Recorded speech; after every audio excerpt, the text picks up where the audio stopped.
The Hellcat era is ending the same way it began back in 2015, with an obscene amount of horsepower, a devil-may-care attitude, and almost complete indifference toward handling. The 2023 Dodge Challenger's Demon 170, the last of Dodge's last-call combustion muscle cars, is a 1025 HP street-legal drag racer that rolls out of the factory with the claimed ability to rip off a 1.66 second 0-60 time and an 8.91 second quarter mile at 151.2 miles per hour on a prep drag strip.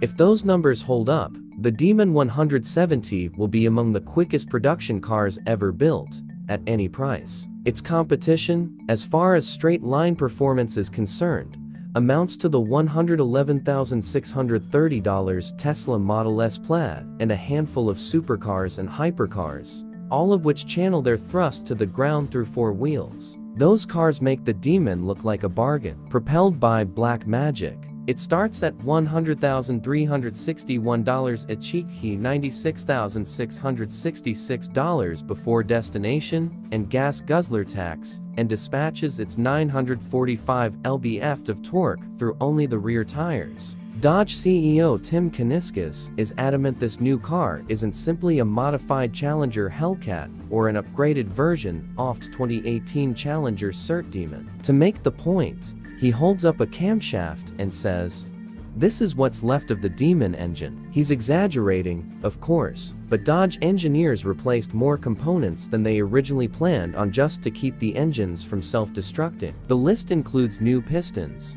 connecting rods, crankshaft, crank bearings, and billet main caps. To cope with the immense pressure in the combustion chambers, the cylinder head bolts have been replaced with studs. A new 3.0-liter supercharger draws air through a throttle body big enough to inhale your fist, and the fuel injectors can flow up to 164 gallons per hour. Not that you could easily verify that. The Demon 170's fuel tank drains in less than 7 minutes of full-throttle driving. Unlike the 2018 Demon, the new car doesn't require the owner to prep it with a pair of pizza cutter front wheels, or a special engine computer or race gas to make the numbers. To deliver its full 1,025 horsepower and 945 lb-ft, the Demon 170's 6.2-liter V8 needs only a tank full of E85, an ethanol-rich fuel that costs less than premium unleaded and is easily found at gas stations across the country. It'll run on premium gas, as well,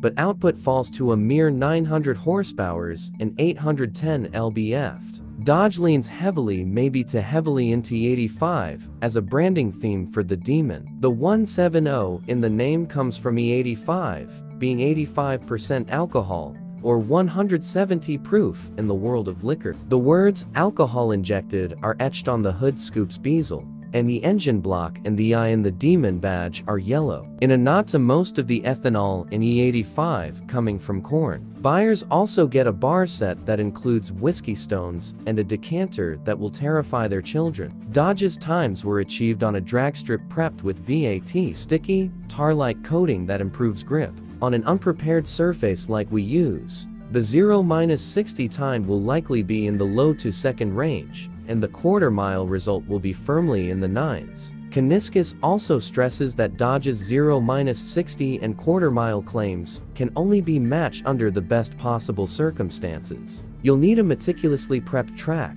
perfect air, and a driver that has mastered the art of launching the Demon. In other words, the Demon 170 is not a Porsche 911 Turbo S with robotic launch control that will knock out repeatable max attack sprints to 60 miles per hour all day long. Engineers have, however, included a few new tools to help drivers tame this hellbeast. The reworked transmission brake launch procedure allows the driver to flat-foot the throttle in the starting box rather than feather it to keep the revs in a sweet spot.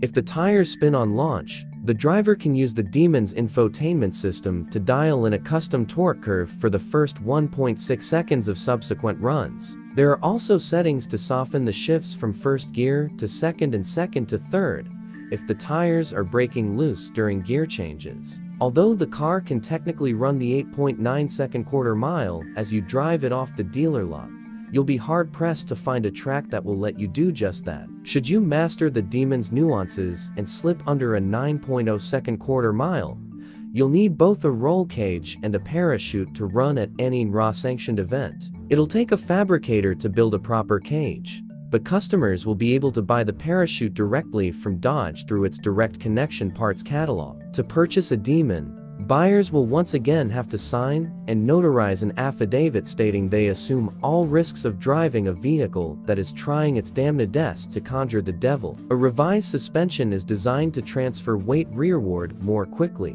rather than wasting time as the nose rises. Despite that change, Kuniskis promises, the demon still pulls a wheelie at launch. The 170e's tower of torque routes through an 8-speed transmission and hardened driveline. The driveshaft measures 0.4 inch larger in diameter and 30% stronger than the Hellcat Redeye's. The 3.09:1 rear axle is also 0.4 inch larger, with shot-peened gears and a case that's pressure cast to eliminate porosity, with the overall effect being a 50% increase in strength compared to the previous Demon. The rear half-shafts feature 43 splines, 2 more than those in the Redeye, and slide into heat-treated CV joints. The Mickey Thompson ET Street R tires size 315/50 are 17 in back, and 245/55 are 18 in front, are supposedly so important to the Demon's track times that Dodge pushed back the launch of the car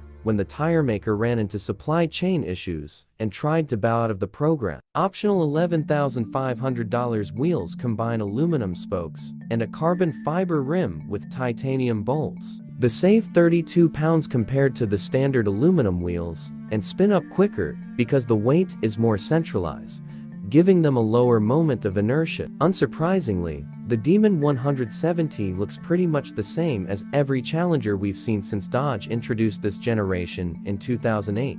The biggest difference compared to the previous Demon is the 170 loses the front fender extensions. The old car needed those flares to accommodate its 315mm wide front tires. With narrower front rubber, the new car saves 16 pounds. Despite the weight-saving efforts, the additional engine and drivetrain fortifications have pushed overall weight up slightly to a claimed 4,275 pounds. Like its predecessor, the Demon 170 comes as a single-seat car, but unlike 2018, it'll cost you more than $1 or $2 if you're going to bring friends along for the ride. The package that adds a passenger seat and rear bench now costs $2,500. Buyers who pay for 5 seats also have the option to then delete the rear bench at no cost. A sunroof runs $10,000, a price we assume was picked to discourage buyers from choosing it. Kuniskis says he wants Dodge to build 3,000 Demons for US customers